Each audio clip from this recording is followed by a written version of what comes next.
So yeah, wearing a couple hats today. Serve as prescribed fire coordinating biologist for Quail Forever. Serve on the Missouri Prescribed Fire Council and also a member of the Foothills PBA. Helps me manage our family farm. So I wanted to share with you this ecological map of Missouri. You heard a little bit about Missouri in this conference already, but you can use this and it'll help you interpret more of the next two maps coming up. And then also give you an idea of what that land use might be looking like. So in the north, we have our glaciated plains in the orange, the Osage Plains, there in the west central. The southeast is the blue, the Mississippi alluvial basin, and then the green is our Ozark Highlands. This map here, you can see the blue represents public land ownership, and the white, that vast expanse of white, there's 93% privately owned ground. And so with that, you can see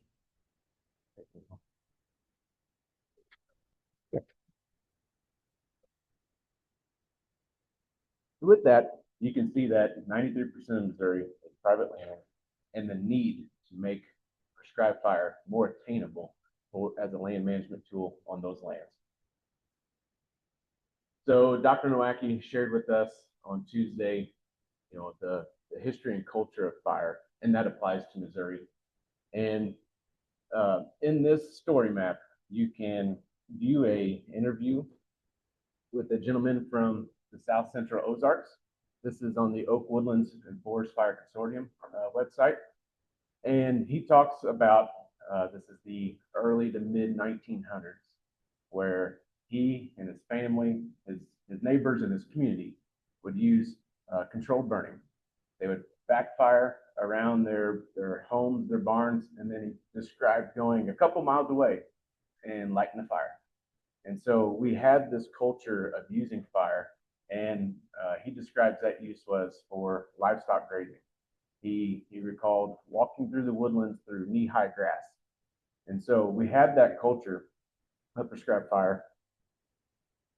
But the landscape continued to change with more homes, roadways, power lines, just more infrastructure dissecting our landscape and making prescribed fire, just adding more challenges to it over time. So there's still some of that same fire culture we had carried through time, but it dwindled in more places than not. And so with changes to the landscape and land ownership, we have these hurdles of prescribed fire in today's world, which may be a lack of knowledge and experience, training, proper equipment, and then most of all, just people available on a given good burn day. So as Lanya explained to us, PBAs are a great mechanism to overcome those hurdles through a neighbor helping neighbor approach. And so giving a little context of PBAs, those first ones started in the Great Plains states in the mid 1990s, and over 175 PBAs over 20 states. What does a PBA look like in Missouri? They are community-led autonomous groups. So they decide how they're going to be structured and how they function.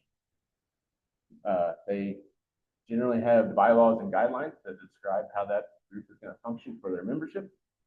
Most are Missouri nonprofits. Some of them are even 501c3 with the IRS.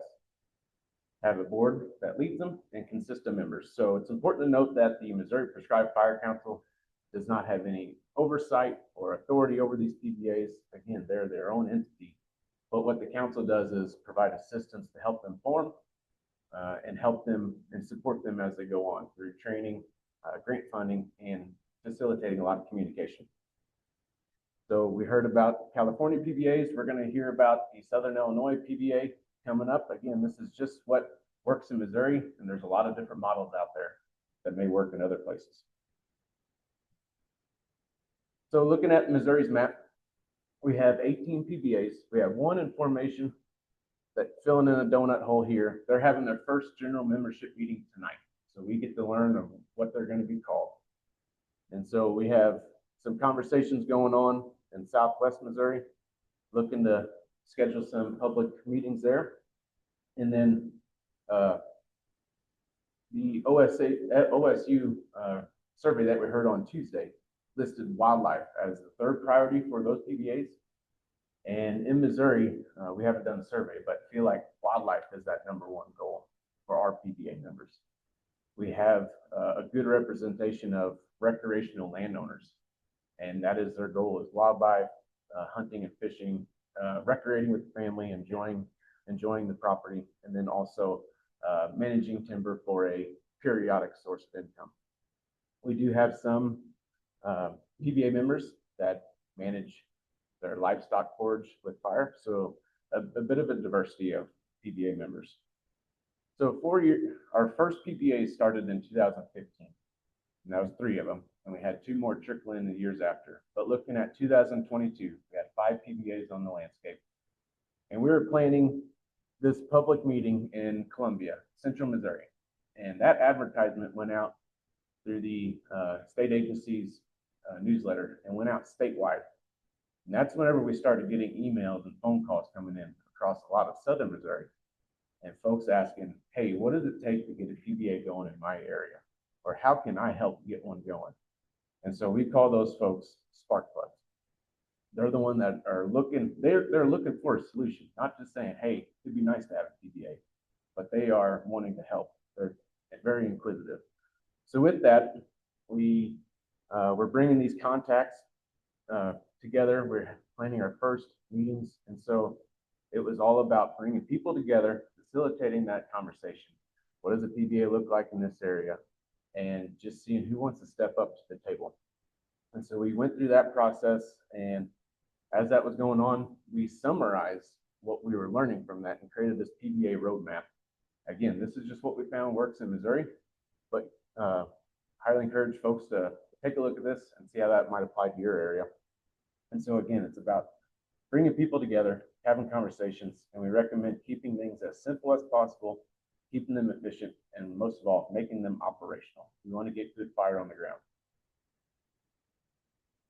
So we found that community leadership is the key ingredient for a PBA to be successful in starting up and to want to have longevity. It's that shared lift by a core group of folks within the PBA and others that want to contribute. If it's the agency-led or if it's the organization, nonprofit organization-led PBA, it's always the agencies or that organization. We want this to be the local community's PBA. We want members to say, this is our PBA. And that's the key ingredient for that grassroots effort. So also, we do have room for those agency, organization, and other staff or volunteers as technical advisors. And so that's maybe a lot of folks in the room here today. Those are the folks that may be able to help lay out burn units, develop burn plans, be able to host trainings, and then also may be able to serve as a mentor on the fire line. Being able to be a bug in those folks' ears, sharing knowledge, getting folks in different roles. And then what we found is some folks need that person nearby and say, hey, yes, everything's lining up in the go column of our checklist. Let's go ahead and get that test fire in the ground. We can do this.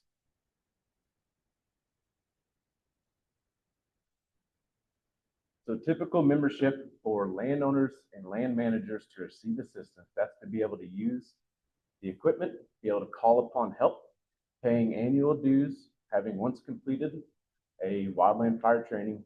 If the state requires or has a certified prescribed burn management program, that's an easy one to do. And then it's participating on a couple PBA activities, maybe helping someone else burn, maybe helping someone else prep their unit, attending additional training, so they're investing in more knowledge, serving on a committee, or representing the PBA at an event. So just saw some group me communications from the Greater Mary's PBA, and they had a group of folks last night in their local parade, pulling their trailer through there and then hosting a booth at that event. So any way that folks can plug in and have it work with their personal lives, because everybody's volunteering. So recommend keeping this very broad for folks to pitch in and contribute to the effort. And then lastly, this associate member at the very bottom, that's for folks that they don't have land to manage with fire. They just want to help or they want to gain experience. And so recommend that be free entry because they're not taking resources, but they're giving their resources. So that's great for folks such as students, those student groups, be able to get in there, as Laney mentioned, get experience. get the notification of every burn opportunity to get out there. So geography, what we found is that most PBAs identify a county, 1, 2, or 3, 4 counties, and then work into the adjacent. So we keep it very inclusive and fluid, and it allows the distance that members are willing to travel to assist on a burn to dictate that geography. And it's typically an hour of windshield time in one direction. So with that, the red outline is really our representation of our foothills PBA. It crosses county lines, but that's okay. Even if there's a neighboring PBA, there's just more resources in that area for those individuals to participate. The Greater Marys decided to go with the radius around Vienna. Awesome, 45 miles, that's great.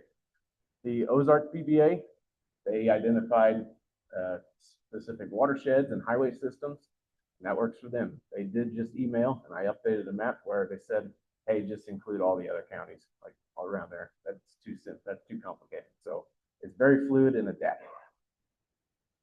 So that next hurdle of equipment, as PBAs get going, we found that members will bring their own equipment to burns to help out, or there may be rental equipment from the local agency or the Soil and Water Conservation District.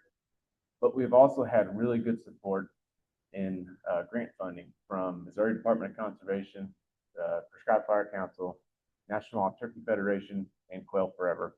And purchasing, allowing those PBAs to purchase their own equipment and trailers to house them. So you can see all the hand tools, drip torches, fuel cans, two-way radios, water units, backpack blowers, you name it, for a safe and effective prescribed fire. So they use these cargo trailers to transport all the equipment from site to site, but also to store things out of the elements.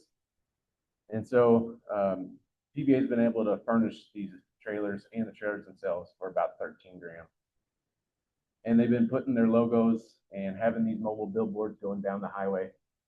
And some of the PBAs are making others jealous by these pretty awesome graphics. And I like seeing that, and I like seeing everybody kind of push the line and get everybody else thinking. So it's great to see that use. So on the operational side, typical process to burn is having a burn plan, having that added to a list. Now the list works on this first come, first served basis. In theory, it's really who's got the burn plan and who's prepped and ready to go and watching weather. We've not seen this big fight of so many people trying to burn on the same day that we can't either do one and then the next or split up into groups. Nobody's fighting for those days. And it really comes down to, hey, get your lines in, let's get ready. And those folks are the ones calling for help. So those members may reserve and check out the equipment, get things ready, and then send notification out to the members. And so PBAs are using the GroupMe app. They'll use a mass email or group text, Facebook group, or even phone call for those that are not as technologically advanced. And so whatever works for that PBA is great. GroupMe has been the most common here. And so the day of the burn, that member makes sure they have the right amount of equipment and people according to the plan, conduct the crew briefing, and implement that plan.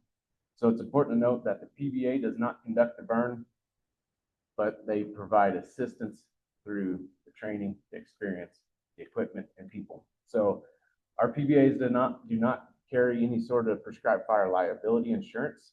So there's no opportunity to extend that coverage to PBA members.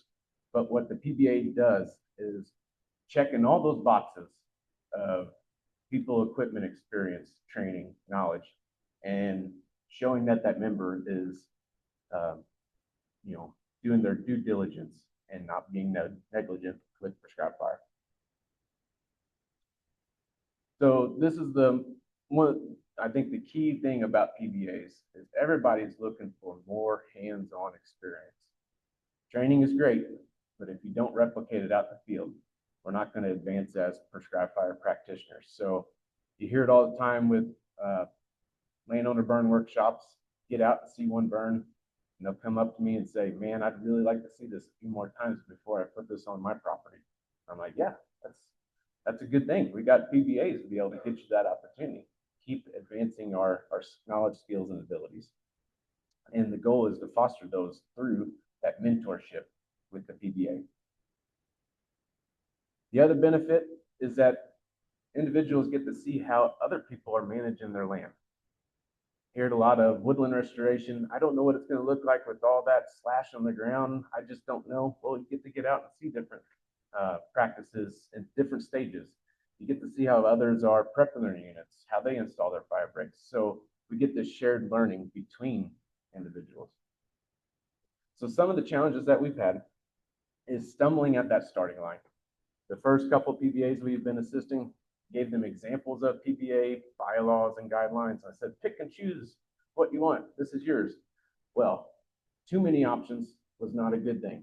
So we took that back and went through those and created that template that we feel is in a really solid state. And it's pretty much all the templates that we have available, that QR code you saw earlier and on the website, they're in plug and play states for groups to take and just fill in their name.